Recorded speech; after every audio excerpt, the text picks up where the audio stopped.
ನವಕರ್ನಾಟಕ ಸ್ವಾಭಿಮಾನ ವೇದಿಕೆಯ ವತಿಯಿಂದ ಹೊಸ ವರ್ಷದ ಕ್ಯಾಲೆಂಡರ್ ಬಿಡುಗಡೆ ಕಾರ್ಯಕ್ರಮವನ್ನು ಶನಿವಾರ ಶ್ರೀನಿವಾಸಪುರ ಪಟ್ಟಣದಲ್ಲಿ ಹಮ್ಮಿಕೊಳ್ಳಲಾಯಿತು. ಜಿಲ್ಲಾ ಪಂಚಾಯಿತಿ ಮಾಜಿ ಅಧ್ಯಕ್ಷರಾದಂತಹ ತೂಪಲ್ಲಿ ನಾರಾಯಣಸ್ವಾಮಿ ಅವರು ಕ್ಯಾಲೆಂಡರ್ ಬಿಡುಗಡೆ ಮಾಡುವ ಮೂಲಕ ಕಾರ್ಯಕ್ರಮವನ್ನು ಉದ್ಘಾಟಿಸಿದರು. ಈ ವೇಳೆ ಅವರು ಸಮಾಜದಲ್ಲಿ ಸಮಾನತೆ, ಸ್ವಾಭಿಮಾನ ಮತ್ತು ಸಾಮಾಜಿಕ ನ್ಯಾಯದ ಪರವಾಗಿ ವೇದಿಕೆ ಮಾಡುತ್ತಿರುವ ಕಾರ್ಯ ಶ್ಲಾಘನೀಯ ಎಂದು ಹೇಳಿದರು.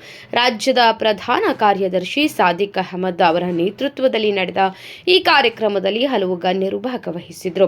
ಮುಂದಿನ ದಿನಗಳಲ್ಲಿ ಶಿಕ್ಷಣ, ಉದ್ಯೋಗ ಮತ್ತು ಹಕ್ಕುಗಳ ರಕ್ಷಣೆಗೆ ಸಂಬಂಧಿಸಿದ ಹೋರಾಟಗಳನ್ನು ಹಮ್ಮಿಕೊಳ್ಳುವುದಾಗಿ ವೇದಿಕೆಯ ಮುಖಂಡರು ತಿಳಿಸಿದರು. ಕಾರ್ಯಕ್ರಮವು ಸೌಹಾರ್ದಯುತ ವಾತಾವರಣದಲ್ಲಿ ಯಶಸ್ವಿಯಾಗಿ ನಡೆಯಿತು.